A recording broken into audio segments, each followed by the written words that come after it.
Bienvenidos al podcast de economía e inversiones de Upside Capital. Revisaremos el rendimiento del mercado en Chile y el mundo y las principales noticias económicas y financieras que marcan la jornada. Muy buenos días, ¿cómo están ustedes? Lunes 9 de marzo de 2026, soy Ramiro Galeano, fundador de Upside Capital. Les doy la bienvenida a otra edición más de mercados en Upside Capital. Comenzamos por el mercado local, en el cual la cifra más relevante a comentar fue la publicación del IPC del mes de febrero, que sorprendió al mercado sin variación, marcó un 0% y ubicó la inflación en los últimos 12 meses en el 2.4%, muy cerca de la parte inferior del rango del Banco Central en esta materia, que está entre el 4 y el 2%. Las estimaciones del mercado estaban ubicadas en esperar un 0.1% en el IPC de febrero, de manera que la inflación marca por debajo de las estimaciones del mercado. Desde el punto de vista de estrategias de inversión, una buena noticia, dado que menor inflación hace más viable el escenario para que el Banco Central de Chile pueda continuar con el ciclo de recorte de política monetaria. Los recortes de tasa de política monetaria, recordemos, es un factor alcista para la renta fija local, para la renta variable y en general una buena noticia para la economía, perjudicando el retorno de depósitos a plazo y fondos money market, como lo hemos visto durante los últimos años. Respecto a calendario económico, una publicación relevante durante esta semana será la publicación por parte del Banco Central de una nueva encuesta de expectativas económicas que hará a conocer mañana martes, donde actualizaremos las expectativas de tasa de política monetaria e inflación. Analizamos hoy instrumentos de Principal AGF, aleo estratégico de Upside Capital para la distribución de instrumentos de inversión y para el desarrollo de estrategias de inversión de clientes de Upside Capital. En la parte de renta fija, fondos recomendados por Upside Capital 4, deuda a mediano plazo, que mantiene un retorno del 1.22%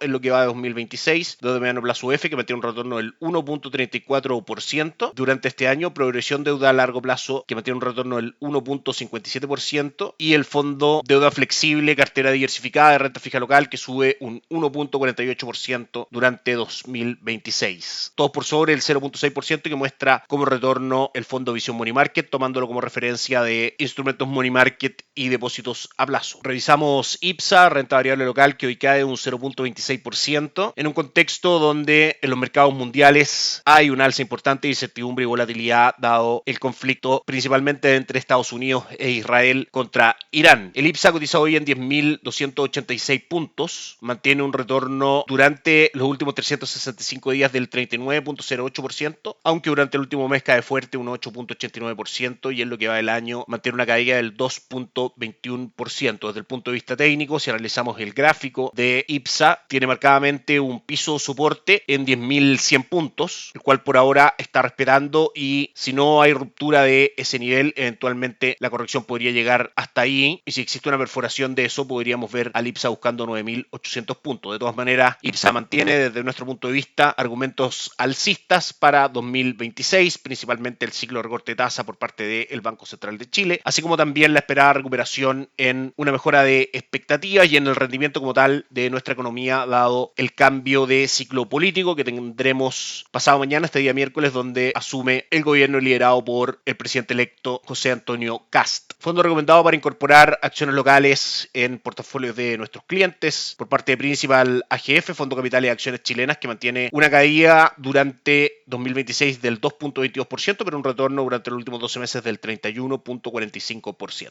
Dólar peso, por supuesto, ha tenido los últimos días una volatilidad bastante fuerte. Recordemos que la semana pasada fue una semana principalmente alcista para el tipo de cambio en Chile, abriendo sus cotizaciones en 879 y cerrando el día viernes en 911, tocando máximos durante la semana pasada en 928. La apertura de hoy del dólar en Chile fue en 920, tocando máximos durante hoy en 923, con una presión bajista durante las primeras horas de cotizaciones de esta semana, dado que cotiza hasta ahora en 914,20. Por supuesto, mientras se mantenga activo y no haya señales de término de menor actividad en el conflicto armado, seguiremos viendo volatilidad fuerte en dólar peso. Sin embargo, si vemos los fundamentales de mediano a largo plazo, dólar peso, al igual que el dólar en el mundo, debiese tender a caer, buscar niveles primero cerca de 900 pesos y luego eso, objetivos en 875, impulsado principalmente a la baja por el ciclo de recorte de tasa de política monetaria, que a diciembre del 2027 el mercado se mantiene esperando entre 2 a 3 recortes de tasa de política monetaria por parte de la Fed. Eso hará que disminuya el valor del dólar en el mundo y por supuesto también provocará caídas del dólar en Chile. También un mayor valor del peso chileno frente al dólar, dada la esperada recuperación del crecimiento de la economía local ante el cambio de ciclo político. Y por otro lado también una eventual mantención del cobre en los niveles actuales, incluso más arriba, si es que tenemos mayor actividad económica en China, donde tuvimos una buena noticia desde ese punto de vista durante el fin de semana. La inflación de febrero en China fue del 1.3%, por sobre las estimaciones del mercado, lo que eventualmente muestra un poco más de actividad, siendo China el mayor consumidor de cobre. Por supuesto, es un factor alcista en el mediano plazo para el cobre, si es que esta tendencia de mayor actividad en China se mantiene en el tiempo. El alza finalmente del dólar actual solamente se relaciona con la incertidumbre en el mundo por el conflicto armado que hemos comentado y la facultad del dólar de ser un instrumento de refugio en estas situaciones. Vamos con renta variable extranjera. Específicamente tenemos cifras que comentar en Estados Unidos. Las cifras de hecho más relevantes de empleo del mes de febrero fueron publicadas el viernes pasado, con sorpresas no muy agradables para la economía norteamericana. La creación de empleo no agrícola mostró menos 92.000 puestos creados, en circunstancia en que el mercado esperaba que se crearan 58.000. Hubo una destrucción de creación de empleo respecto a la estimación del mercado en Estados Unidos durante el mes de febrero. Cifras que en sí mismas, desde el punto de vista de estrategias de inversión, no son tan negativas, dado que es un factor para que la Reserva Federal pueda continuar el ciclo de recorte de tasa de política monetaria. Sin embargo, la presión inflacionaria en el mundo, dado el conflicto armado en Irán, que se traduce en fuertes alzas del precio del petróleo, es un factor que podría llevar a la Reserva Federal a retrasar el ciclo de recorte de tasa de política monetaria y ser un factor también de correcciones aún más fuertes en los mercados mundiales. Respecto a la guerra y sus implicancias, tenemos algunas cosas relevantes que comentar. En primera instancia, hoy en la mañana, el grupo G7 de la economía avanzada, específicamente los ministros de finanzas, sostendrán una reunión para debatir la posible liberación de reservas de estrategias de petróleo para ayudar a aliviar las restricciones del flujo del petróleo debido al conflicto en curso en Irán. Por otro lado, según estimaciones de Morgan Stanley, solo 2 petroleros de crudo y de productos refinados salieron del Golfo Pérsico a través del estrecho de Hormuz, siendo el flujo normal en ese periodo de tiempo 35 buques, de manera que hay un real impacto en la distribución de petróleo mediante ese estrecho que representa básicamente el 20% del consumo del petróleo mundial. Otra noticia no tan positiva como la reunión de los ministros de finanzas del G7 fue la elección de Mojtaba Khamenei como próximo líder supremo de Irán, siendo él el hijo de Ali Khamenei, que murió en el ataque aéreo a inicios del conflicto el 28 de febrero pasado. Donald Trump había dicho que esa sería una elección inaceptable, por ende el mercado toma este suceso como algo no positivo para el fin de la guerra y continúa por supuesto la incertidumbre y volatilidad en los mercados alrededor del mundo. Respecto a calendario de noticias de Estados Unidos durante esta semana, será bastante relevante dado que el miércoles se dará a conocer el IPC de Estados Unidos del mes de febrero y el viernes el índice de precio del gasto en consumo personal, la medición favorita por parte de la Reserva Federal para estudiar el comportamiento de los precios. Esta última medición del mes de enero y una nueva revisión del Producto Interno Bruto trimestral de Estados Unidos. Si bien los conflictos armados en el corto plazo causan fuerte volatilidad en los mercados, Estados Unidos entonces continúa siendo parte de nuestra recomendación de inversión, principalmente basado en el ciclo de recorte de tasas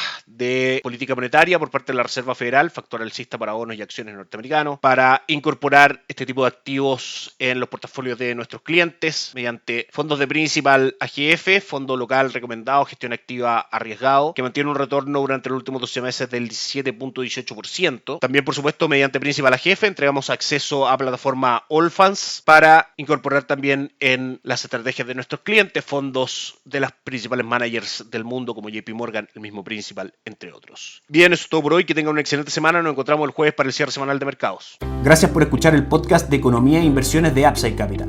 Te invitamos a visitar nuestro sitio web www.upsidecap.cl y contactarnos para brindarte una asesoría objetiva, sin sesgo y con una mirada global para tus inversiones.